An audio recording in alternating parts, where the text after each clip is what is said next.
तो नमस्ते, मेरा नाम श्वेता है और आज मैं आप लोगों के सामने लेके आई हूँ एमए पॉलिटिकल साइंस ऑनर जो सेकेंड ईयर में है।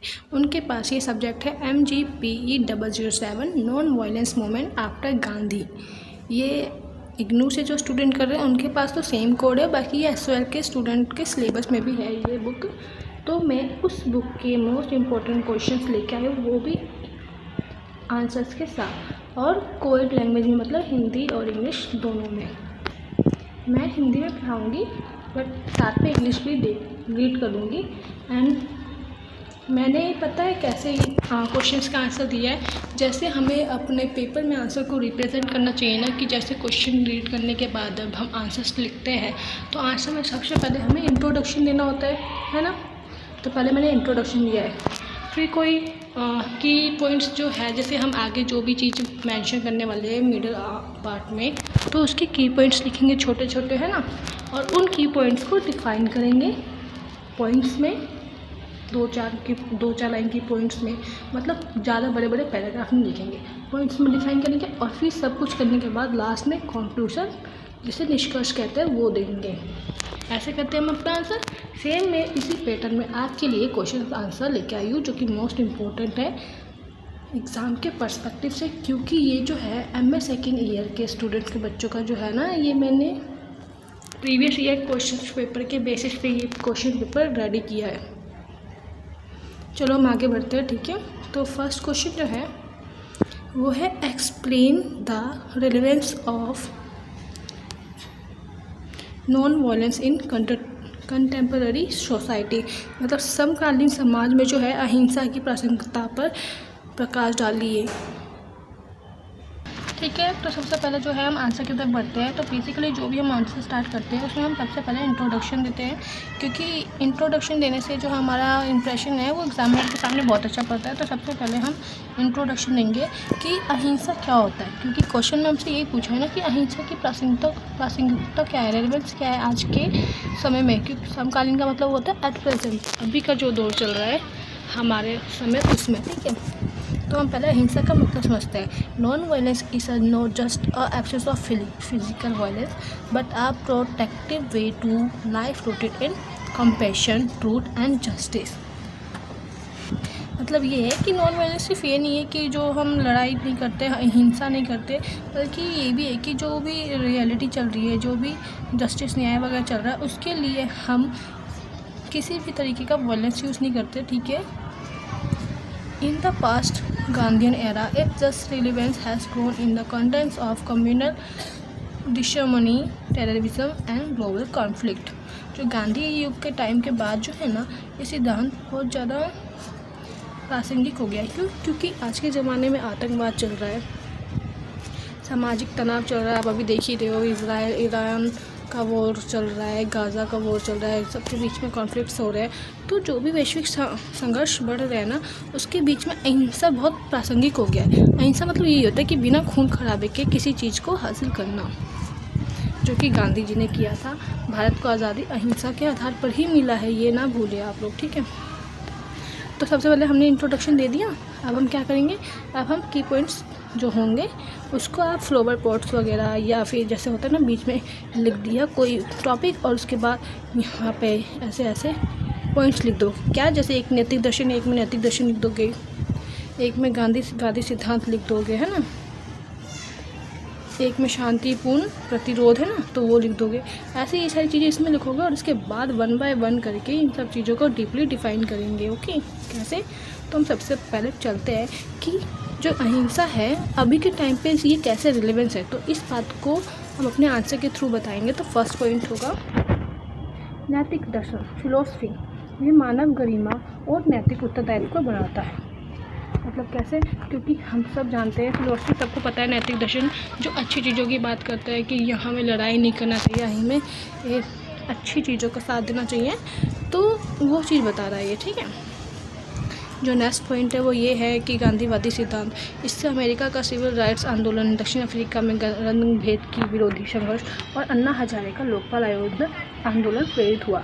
मतलब कि जो गांधीवादी सिद्धांत था ना, मतलब ये जो अहिंसा है ना, ये गांधी जी का दिया हुआ सिद्धांत है। गांधी जी का ये कहना था कि अहिंसा एक ऐसा हथियार है जिसके बलबूते पर हम हर चीज़ जो कि प्रासंगिक है, जो मांगने योग्य है, उसको हम प्राप्त कर सकते हैं। जैसे कि अमेरिका में जो सिविल राइट्स के लिए जो लड़ाई हुई थी, आंदोलन हुआ था, उसमें भी हमने गांधी जी के सिद्धांत अहिंसा का प्रयोग किया था। दक्षिण अफ्रीका में जो गांधी जी ने सिद्धांत लड़ाई की थी रंगभेद के नीचे, अश्वेत और अश्वेत के बीच जो मतभेद चल रहा था, उसके लिए जो संघर्ष हुआ था, वो संघर्ष भी गांधी जी ने अहिंसा के बिहाफ पे किया था।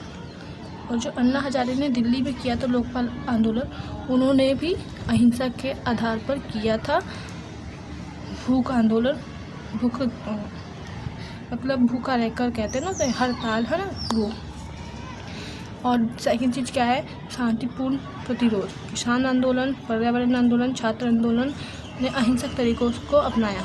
किसान आंदोलन आपको पता है, जो अभी कुछ टाइम पहले MSP आया था, उसके लिए जो किसान आंदोलन हुआ था, तो उन्होंने लड़ाई नहीं की, खून खराबा नहीं किया, हिंसा का साथ नहीं लिया, उन्होंने भी यह अहिंसा का ही मार्ग अपनाया। भले ही उन्हें टाइम लगा, लेकिन इस अहिंसा के मार्ग को अपनाने से उन्हें न्याय मिला। जो भी सेंट्रल गवर्नमेंट थी, उन्होंने अपना MSP का जो भी रूल निकाला था वो वापस लिया, है ना। सेम पर्यावरण आंदोलन होते हैं, जैसे जो लोग पे कई बार अभी करंटली में साउथ इंडिया में पेड़ काटने, जंगल काटने के लिए लड़ाई हो रही थी ना, तो लोगों ने उसका हिंसात्मक तरीके से विरोध नहीं किया, अहिंसात्मक तरीके से विरोध किया। लोग उसके लिए लड़े, लेकिन बिना खून खराबे के। तो क्या हुआ, वो भी रुक गया, पेड़ों की कटाई, जंगल की कटाई रुक गई।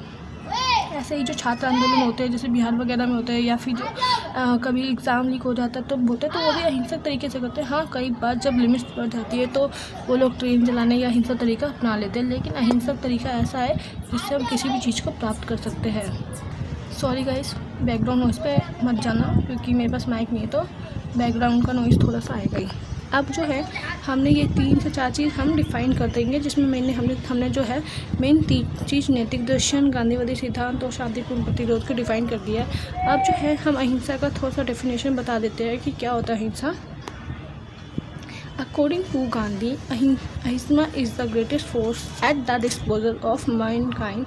It is mightier than the mightiest weapon of destruction. थोड़ा सा स्पेलिंग मिस्टेक पे ध्यान मत जाना, सॉरी, टाइम लगता है कभी कभी। तो गांधी जी के हिसाब से जो अहिंसा है ना, वो मतलब हम इंसान हैं, इंसानियत का जो है ना, इंसान की सबसे बड़ी शक्ति है अहिंसा। मतलब खून खराबा ना करना। अहिंसा के आधार पर हम किसी भी बड़ी चीज़ को हासिल कर सकते हैं। ये ऐसे शक्तिशाली हथियार है जिससे कोई भी अधिक शक्तिशाली और हथियार नहीं है, ठीक है। ये है इसका डेफिनेशन। बाकी ये सब मेंशन करने के बाद मैंने ये जो लाइन लिखा है, आप इसको थोड़ा सा, मैंने जब मुंह से बोला है ना, वो थोड़ा सा आपके में लाइन में ऐड ऑन करोगे ना, ये आंसर ऑटोमेटिक बड़ा हो जाता है। और वैसे भी इग्नू में एक्स्ट्रा शीट नहीं मिलती है, तो आपको अपना आंसर को दोनों पेजेस मिला के 4 से 4.5 5 में अपना आंसर देना होता है, तो आप आराम से अपना आंसर लिख पाओगे, ठीक है। इंट्रोडक्शन पढ़ लिया, की पॉइंट्स पढ़ लिए, उसको डिफ़ाइन कर दिया, डेफिनेशंस पढ़ ली, तो अब हम क्या पढ़ेंगे। अब तो हम कंक्लूज़न ही देंगे ना कि हाँ भाई, ये जो भी है अहिंसा, ये प्रासंगिक है यार, ये तो वो बताएंगे कि वर्तमान समय में बढ़ती हिंसा और असहिष्णुता, मतलब इंटॉलरेंस एंड इंक्रीजिंग वायलेंस के बीच अहिंसा केवल नैतिक विकल्प नहीं, बल्कि स्थायी शांति का प्रभावी साधन है। मतलब ये बता रहा है कि हाँ भाई, आज के ज़माने में भी, वर्तमान समय, समकालीन स्थितियों में भी, परिस्थितियों में भी अहिंसा ही एक ऐसा शांति प्रिय, स्थायी, प्रभावी साधन है जिससे हम सारी चीज़ें कर सकते हैं, और इसके अलावा हमारे पास कोई विकल्प नहीं है। क्योंकि हिंसा के आधार पर तो जनहानि की हानि होती है, हम सबको ही पता है। अब हम बढ़ते हैं सेकंड क्वेश्चन की तरफ, ठीक है। सेकंड क्वेश्चन जो है ना, ये देखो, ये है गांधी जी के, sorry for interruption. Second question जो है ना, वो गांधी जी के बाद के अहिंसात्मक आंदोलनों में विनोबा भावे की भूमिका का मूल्यांकन कीजिए। जो सारे क्वेश्चन है ना, क्योंकि बुक का नाम ही है कि गांधी के बाद के युग के बारे में पूछा है, तो सारे क्वेश्चन में भी ऑलमोस्ट उसी से रिलेटेड पूछेंगे, ठीक है। तो हम सबसे पहले परिचय देंगे, इंट्रोडक्शन देंगे कि जो विनोबा भावे थे वो गांधी के निकट सहयोगी थे और गांधी जी की हत्या के बाद अहिंसक आंदोलनों के आध्यात्मिक उत्तराधिकार बने। तो जो क्वेश्चन में नॉर्मल सी बात है, क्वेश्चन में पूछा है कि अहिंसात्मक आंदोलनों में विनोबा भावे की भूमिका बतानी है, तो सबसे पहले तो हम यही बताएंगे ना कि विनोबा भावे कौन थे। तो विनोबा भावे जो है ना वो गांधी जी के सहयोगी थे, लिखा है यहाँ निकट सहयोगी। जो गांधी जी की हत्या हुई थी ना, जो नाथूराम गोडसे ने किया था, उनके बाद गांधी जी के अहिंसक आंदोलनों का जो मोर्चा है वो विनोबा भावे ने संभाला और उनके उत्तराधिकार बनकर उभरे। ठीक है, हमने पहले ये बता दिया कि विनोबा भावे कौन है। अब हम बताएंगे कि उनकी भूमिका क्या रही। ठीक है, तो सबसे पहले जब गांधी जी की हत्या हो गई और उसके बाद भी आंदोलन मतलब अहिंसात्मक आंदोलन बहुत सारे हुए, जिसमें ये मेन अध्यक्ष का काम कर रहे थे, मतलब उत्तराधिकार का काम कर रहे थे। तो इनके समय में क्या क्या आंदोलन हुए, हम उनके बारे में 2-3 डिस्क्रिप्शन देंगे। कि एक था भूमि दान आंदोलन, जो कि 1951 में हुआ था। उन्होंने ज़मींदारों से भूमिहीन किसानों के लिए स्वेच्छा से भूमि दान करने की अपील की।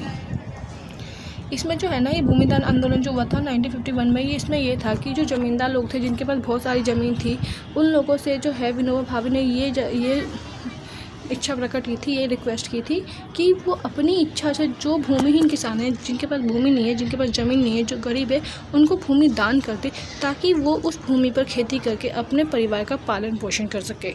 जो सेकंड एक और अहिंसात्मक आंदोलन हुआ था उनके टाइम पे, वो था सर्वोदय दर्शन, जो कि केवल शोषित नहीं बल्कि समाज के सभी वर्गों के कल्याण की बात है। जो एक और अहिंसात्मक आंदोलन चलाया था विनोबा भावे ने, वो जो है ना सर्वोदय दर्शन था, जिसमें जो है विनोबा भावे ये बोलते हैं कि जो कल्याण, हर मनुष्य का कल्याण होना चाहिए, लेकिन ऐसा नहीं है कि जो गरीब है, जो शोषित वर्ग है, सिर्फ उनका ही कल्याण हो। नहीं, समाज में जो भी लोग हैं, स्त्री पुरुष अमीर गरीब सब है, सभी वर्गों का कल्याण होना चाहिए। ठीक है, एक और था जो उन्होंने अहिंसात्मक आंदोलन किया था, अहिंसक परिवर्तन। उन्होंने बिना संघर्ष के आर्थिक समानता और ग्रामीण शक्ति सशक्तिकरण की, और भी काफ़ी सारे इनके आंदोलन थे, मैंने 2 मेंशन किए। ठीक है, और अब इसमें बताएंगे कि जो भी विनोबा भावे थे ना, उन्होंने बिना संघर्ष के आर्थिक समानता और ग्रामीण सशक्तिकरण की ओर कदम रखा। मतलब उन्होंने ये नहीं देखा कि कौन उनके बीच में कांटा, उनके रास्ते के बीच में रोड़ा बनने का काम कर रहा है। उन्होंने संघर्ष भी नहीं किया, बिना स्ट्रगल करे उन्होंने आर्थिक और समानता, ग्रामीण सशक्तिकरण मतलब एम्पावरमेंट की ओर कदम रखा, शक्तिकरण की ओर बढ़ावा दिया। ठीक है, ये सारा आंसर बताने के बाद हम जो है विनोबा डेफिनेशन थोड़ी सी बताएंगे कि विनोबा भावे जो है अहिंसा को प्रेम और त्याग के माध्यम से शोषण की आत्मा को जगाने का साधन बताते हैं। मतलब जो विनोबा भावे है वो कहते हैं कि प्रेम और त्याग मतलब किसी भी चीज़ को त्यागने की क्षमता रखना, और प्रेम ऐसा माध्यम है जिसमें जो शोषक है ना, जो किसी का शोषण कर रहा है, उसकी आत्मा को जगा सकते हैं। मतलब कि अगर कोई व्यक्ति किसी का शोषण कर रहा है, तो मान लो कोई ऐसा व्यक्ति है, डॉक्टर है, जो कि गरीब से इलाज का ज़्यादा पैसा ले रहा है, लेकिन वो जो गरीब है ना, वो उसको गुस्सा होने के बजाय उसको प्रेम देता है, और ज़रूरत पड़ने पर उस डॉक्टर के लिए उसने कुछ त्यागा है। मान लो उस डॉक्टर की बेटी को कुछ हुआ था, तो उस गरीब ने उस डॉक्टर की बेटी की बिना निस्वार्थ भाव से सेवा की, त्याग किया, और इस तरीके से उस डॉक्टर का जो है आत्मा जगी और उसकी आंखें खुली, वो समझ गया उसने कितना गलत किया है। ठीक है, अब इसके बाद हम निष्कर्ष लिखेंगे कि विनोबा भावे जो है ना, वो गांधीवाद और सिद्धांतों को व्यवहार में लाकर ग्रामीण भारत में विकेंद्रीकृत लोकतंत्र की नींव रखी।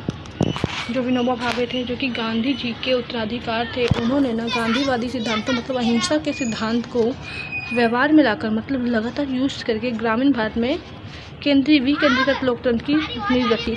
मतलब ग्रामीण भारत मतलब गाँव वगैरह में है, वहाँ पे विकेंद्रीकृत लोकतंत्र मतलब पंचायत वगैरह की नींव रखी।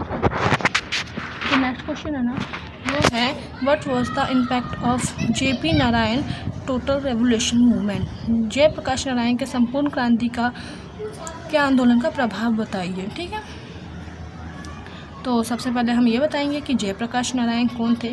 वैसे तो सब इनको जानते होंगे, ये बिहार के सपूत थे।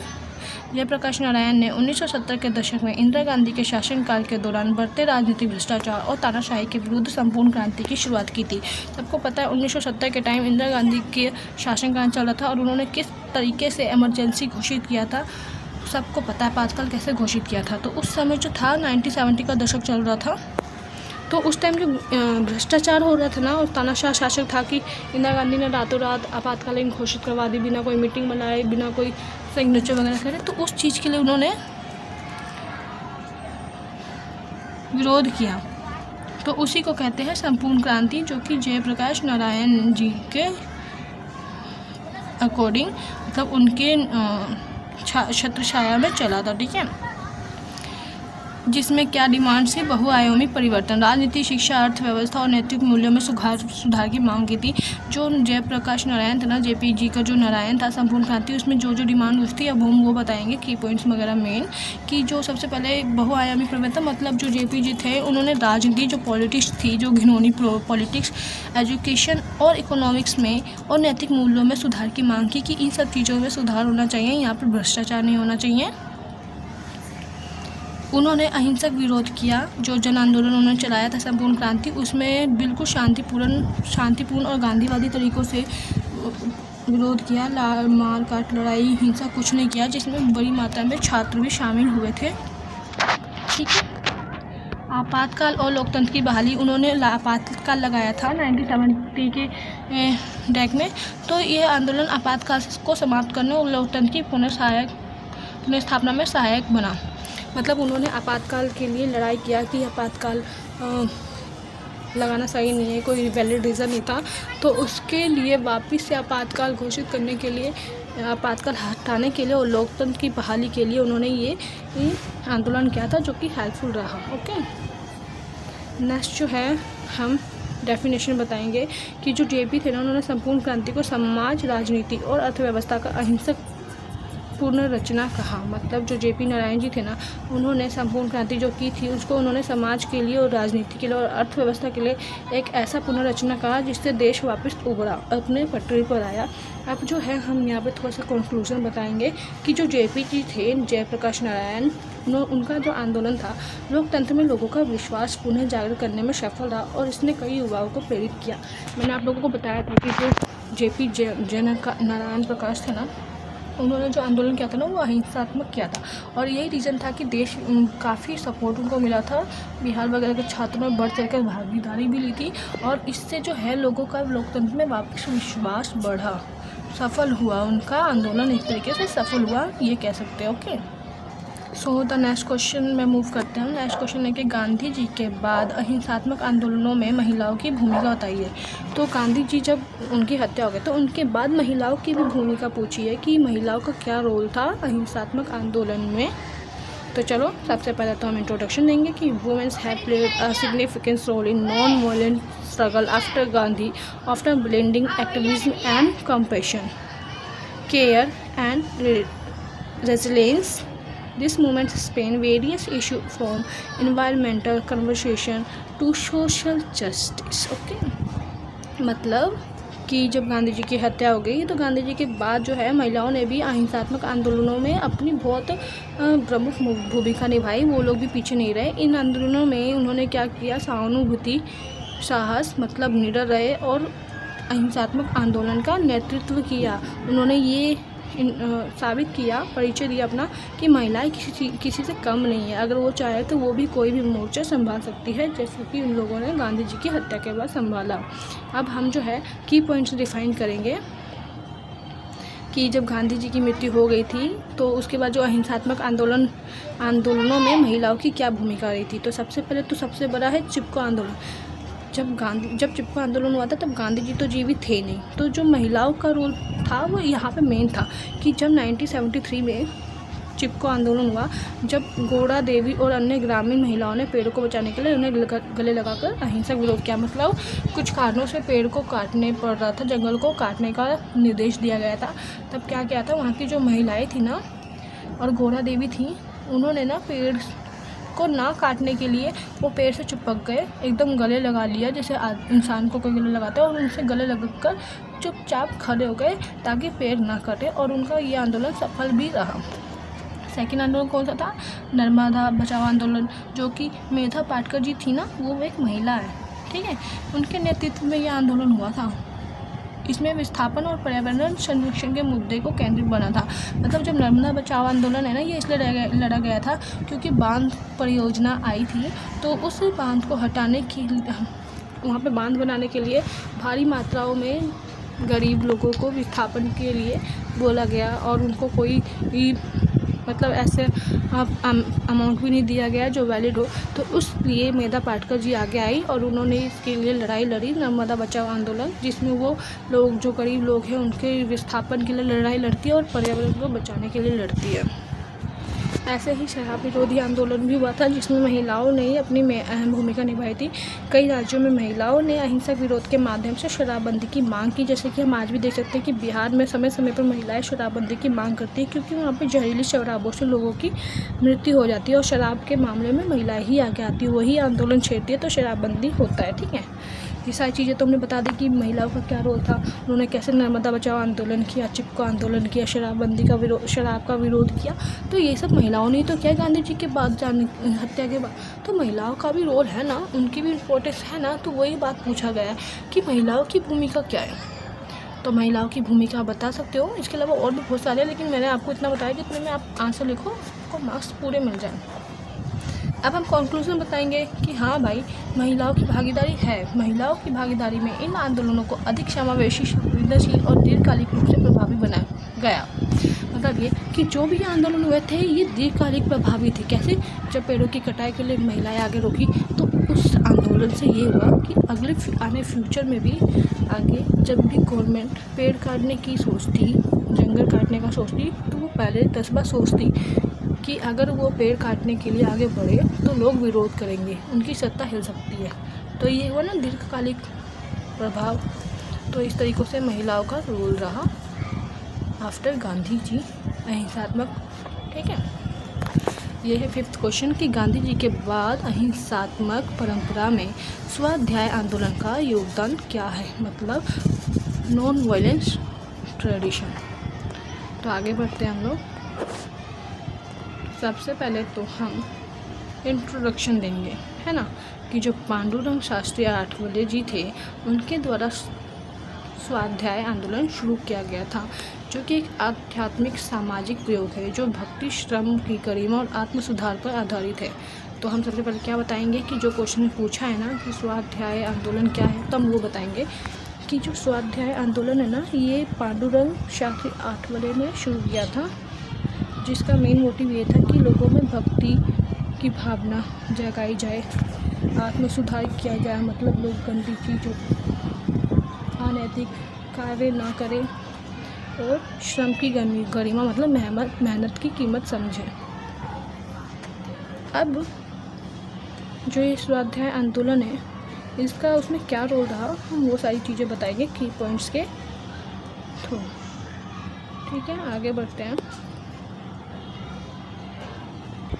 पांडुरंग शास्त्री जी की तरह ही एक और व्यक्ति हुए जिनका नाम था लोकनाथ अमृतालयम, जिन्होंने जाति रहित समुदाय प्रार्थना स्थल की स्थापना की, जहाँ पे कोई भी धर्म जाति के आधार पर नहीं बल्कि कोई भी धर्म का व्यक्ति आ सकता है, प्रार्थना कर सकता है। ठीक है, बाकी जो पांडुरंग जी की स्वाध्याय आंदोलन था ना उसके बारे में बताते हैं कि वो क्या था। ठीक है, इसमें श्रम शक्ति मतलब श्रम को पूजा मानते हुए बिना शोषण के सामूहिक कृषि करने की बात कही गई थी कि श्रम जो है उसको आप ऐसे मानो कि वो आपके लिए भगवान है और भगवान की हम इज्जत करते हैं, बिना भगवान से कुछ मांगे हम मेहनत करते हैं, तो वही बोल रहा है इसमें। ठीक है, नेक्स्ट पॉइंट जो है वो बताया कि अराजनीतिक और शांतिपूर्ण, मतलब कोई टकराव ना हो, फिर भी गहन सामाजिक सुधार हो, मतलब कोई भी हिंसात्मक लड़ाई ना हो लेकिन सुधार हो जाए। कैसे? नैतिकता के आधार पर। अब हम जो है यहाँ पे थोड़ा सा डेफिनेशन बताएंगे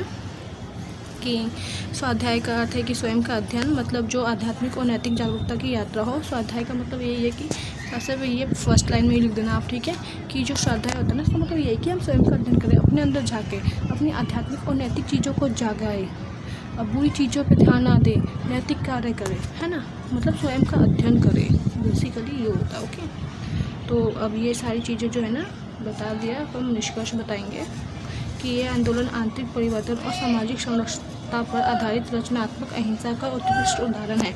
आंतरिक परिवर्तन मतलब इंटरनल, मतलब इंसान। आंतरिक परिवर्तन से ये है कि हम अपने अंदर की इंसानियत को जगाएं, है ना, हिंसा पर ध्यान ना दें, नैतिक कार्य करें। ओके, नेक्स्ट क्वेश्चन पे की ओर मूव करते हैं। नेक्स्ट क्वेश्चन जो है वो है सत्याग्रह क्या है, गांधी के बाद इसकी विकास यात्रा पर चर्चा कीजिए। सत्याग्रह तो सबको पता होगा, सत्याग्रह मतलब सत्य के लिए आगे। सत्याग्रह अर्थात सत्याग्रह गांधी जी द्वारा विकसित एक अहिंसात्मक प्रतिरोध की विधि है। गांधी जी के बाद ये विभिन्न आंदोलनों में प्रशिक्षित की गई है। सत्याग्रह मतलब सत्य के लिए, अगर किसी भी सच्चाई के लिए किसी से प्यार से हाथ जोड़ के अपने सत्य के लिए मांग करना। और गांधी जी के बाद भी ये आज भी बहुत इम्पोर्टेंस है, इसकी प्रासंगिक है, रेलिवेंस बहुत ज़्यादा है इसकी आज भी। ठीक है, अब इसकी विकास की यात्रा पर चर्चा करना है कि इसका विकास कैसे हुआ। तो सबसे पहले जो विनोबा भावे थे, ऐसे ये तो क्वेश्चन बहुत इजी है, आप सबको पता ही होगा, तो मैं ज़्यादा टाइम वेस्ट ना करते हुए हेडलाइंस पढ़ देती हूँ कि विनोबा भावे का जो भूमिदान सत्याग्रह था, जिसमें भूमि के न्याय संगत वितरण पर केंद्रित था। मतलब इसमें भूमि का न्याय संगत मतलब सबको उसके हिस्से की भूमि मिलनी चाहिए, उस पर आधारित था ये। नेक्स्ट जो था वो जेपी आंदोलन, जो अभी हमने ऊपर पढ़ा कि नैतिक शासन के लिए, आपातकाल को हटाने और लोकतंत्र की स्थापना के लिए लड़ाई होती है ना। आधुनिक आंदोलन जिसमें भ्रष्टाचार हटाने, सूचना का अधिकार जो RTI अधिकार हमें 2005 में मिला उसका, और पर्यावरण रक्षा से जुड़े हुए आंदोलनों के लिए भी हम सत्याग्रह का प्रयोग करते हैं। RTI के बाद सूचना का अधिकार वो लेने हमें पता हो सरकार कब क्या कर रही है, इसके लिए हमें सूचना का अधिकार चाहिए था, जिसके लिए हमने सत्याग्रह किया और हमें वो 2005 में मिला भी हुआ, राइट है ना। बाकी डेफिनेशन तो यही कि गांधी जी के अनुसार सत्याग्रह सत्य की निरंतर खोज और कष्ट की स्वेच्छा से स्वीकार करना है। बाकी अब हम कॉन्क्लूजन लिखेंगे कि गांधी जी के बाद भी सत्याग्रह ने नए मुद्दों को अपनाया है, परंतु इसके मूल सिद्धांत अहिंसा और सत्य ही है। मतलब गांधी जी की मृत्यु हो चुकी है, लेकिन फिर भी लोग सत्याग्रह को नए नए रूपों में अपना रहे हैं, लेकिन उसका मूल उद्देश्य सिद्धांत मतलब नींव यही है कि अहिंसात्मक और सत्य तरीके से सत्याग्रह होगा, लड़ाई नहीं होगी और सत्य के लिए आग्रह चलता रहेगा। लास्ट क्वेश्चन है ये, ठीक है गाइस। लास्ट क्वेश्चन कर लेते हैं कि भारत में हिंसात्मक आंदोलनों का पर्यावरणीय पक्ष स्पष्ट कीजिए। सबसे पहले हम इंट्रोडक्शन देंगे कि भारत में पर्यावरण आंदोलनों में अहिंसा को आधार बनाकर टिकाऊ विकास और संरक्षण को बढ़ावा दिया है। कि मतलब भारत में जो पर्यावरण से के लिए लड़ाई होती है, उसके लिए भी हम सत्याग्रह के लिए आंदोलन करते हैं, हिंसात्मक रूप से आंदोलन करते हैं, जिससे जो है टिकाऊ विकास और संरक्षण को बढ़ावा मिला है। ठीक है, नेक्स्ट जो है इम्पोर्टेंट की पॉइंट्स वो पढ़ते हैं हम आगे कि कैसे उदाहरण दे सकते हैं हम। चिपको आंदोलन जो हुआ था, जिसमें महिलाओं ने पेड़ों को गले लगाकर उसका बचाव किया था। साइलेंट वैली आंदोलन जो हुआ था, जिसमें केरल में बांध निर्माण हो रहा था, तो उसके विरोध में लोगों ने अहिंसात्मक प्रतिरोध किया, क्योंकि बांध निर्माण में बहुत सारे लोगों का विस्थापन होता है, गरीब लोग कहाँ जाते, इसलिए नर्मदा बचाओ आंदोलन में भी सेम भी हुआ था कि जो विस्थापित लोग थे, मतलब बांध बनाना था, लोगों को विस्थापित किया गया था, तो उन लोगों को कुछ भी ऐसा नहीं मिला था जिससे वो अपनी जीवन शैली दोबारा शुरू कर पाए, इसलिए उनके अधिकारों के लिए शांतिपूर्ण संघर्ष हुआ था ना। ये कुछ एग्जाम्पल्स हैं। बाकी डेफिनेशन तो यही है कि पर्यावरणीय अहिंसा वह प्रक्रिया है जो शांतिपूर्ण तरीकों से पर्यावरण और भावी पीढ़ियों के अधिकारों की रक्षा करे। मतलब सतत पोषणीय विकास, सस्टेनेबल डेवलपमेंट कह सकते हो कि पर्यावरण की रक्षा करना हमारा कर्तव्य है, ताकि हमारे यूज़ के साथ साथ भविष्य में आने वाली भावी पीढ़ियाँ भी उसका प्रयोग कर पाए।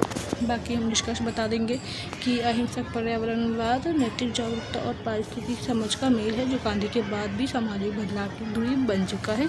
बाकी और PYQ के लिए आप मेरा चैनल विजिट कर सकते हैं। बाकी आपने ये देखा, उसके लिए थैंक यू सो मच।